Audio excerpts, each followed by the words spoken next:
श्री गणेशाय नमः। आप सभी को मेरा प्यार भरा प्रणाम। हमारे YouTube चैनल सर्वदेवाय रूपाय नमः पर आप सभी का स्वागत है। आइए अब जानते हैं हरियाली अमावस्या कब है, हरियाली अमावस्या का महत्व और कथा। हरियाली अमावस्या, जिसे श्रावण अमावस्या भी कहा जाता है, हरियाली अमावस्या हिंदू धर्म में विशेष महत्व रखती है। हिंदू पंचांग के अनुसार हरियाली अमावस्या श्रावण माह के कृष्ण पक्ष की अमावस्या तिथि को मनाई जाती है। पंचांग के अनुसार सावन माह की अमावस्या तिथि 3 अगस्त 2024 दिन शनिवार को दोपहर 3:50 पर शुरू हो रही है। वहीं इसका समापन 4 अगस्त 2024 दिन रविवार को दोपहर 4:42 पर होगा। ऐसे में उदया तिथि के अनुसार सावन की हरियाली अमावस्या रविवार 4 अगस्त को मनाई जाएगी। यह तिथि भगवान शिव शक्ति को समर्पित है। धार्मिक दृष्टि से श्रावण माह की हरियाली अमावस्या विशेष फल देने वाली है। इस दिन लोग पितरों का श्राद्ध करते हैं, पेड़ पौधों की पूजा करते हैं, साथ ही पेड़ पौधे लगाते भी हैं। हरियाली अमावस्या का महत्व। इस दिन शिव शक्ति, भगवान शिव और माँ पार्वती की पूजा उपासना करने से विशेष फलों की प्राप्ति होती है।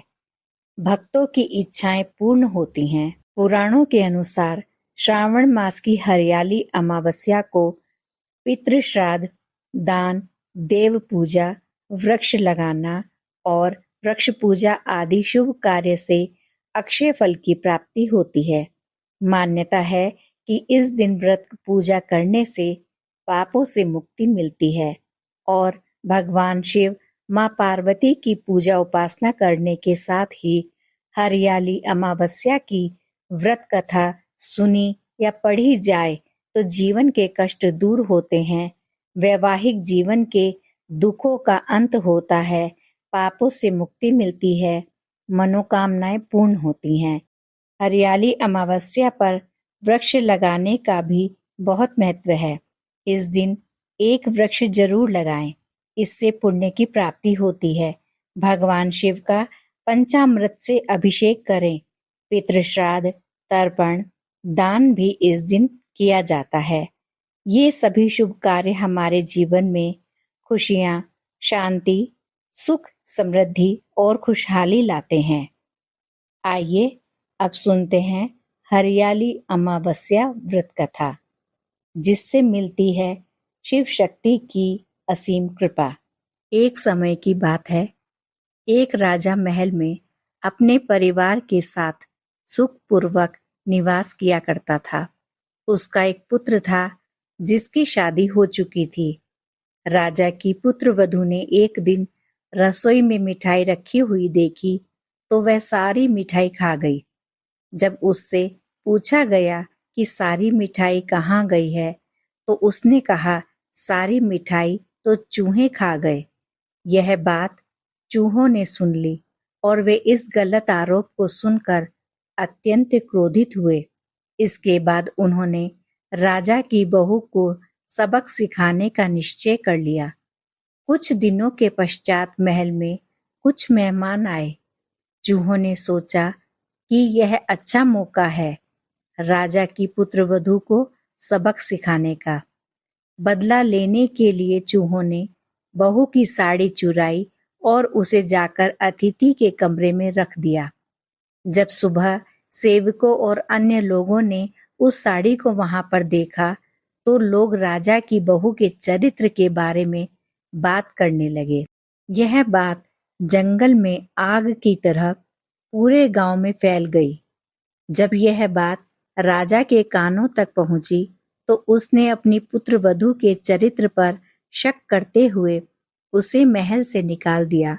राजा की बहू महल से निकलकर एक झोपड़ी में रहने लगी और नियमित रूप से पीपल के वृक्ष के नीचे दीपक जलाने लगी। इसके साथ ही वह पूजा करके गुड़ धाने का भोग लगाकर लोगों में प्रसाद वितरित करने लगी।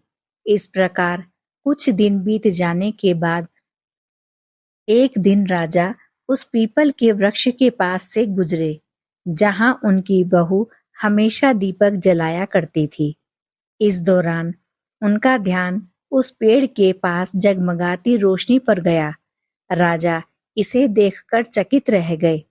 महल में वापस आने के बाद उन्होंने अपने सैनिकों से उस रोशनी के रहस्य का पता लगाने के लिए कहा। सैनिक राजा की बात मानकर उस पेड़ के पास चले गए।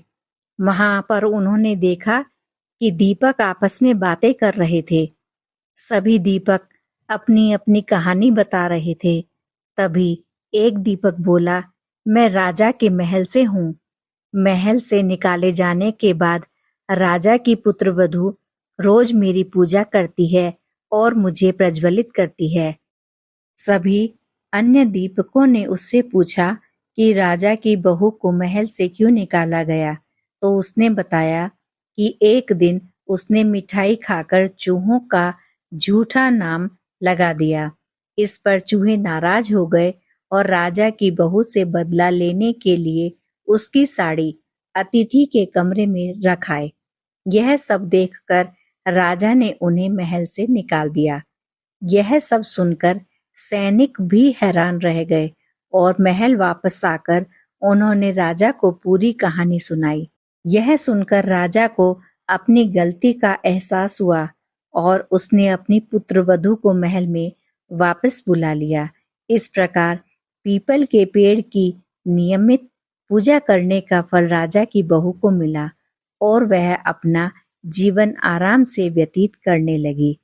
तो यह है हरियाली अमावस्या की पावन व्रत कथा। इस अमावस्या का संबंध प्रकृति, पितृ और शिव शक्ति से है। इस अमावस्या पर इनकी पूजा करने से हमें और हमारे परिवार को इनका आशीर्वाद और कृपा प्राप्त होती है। धन्यवाद।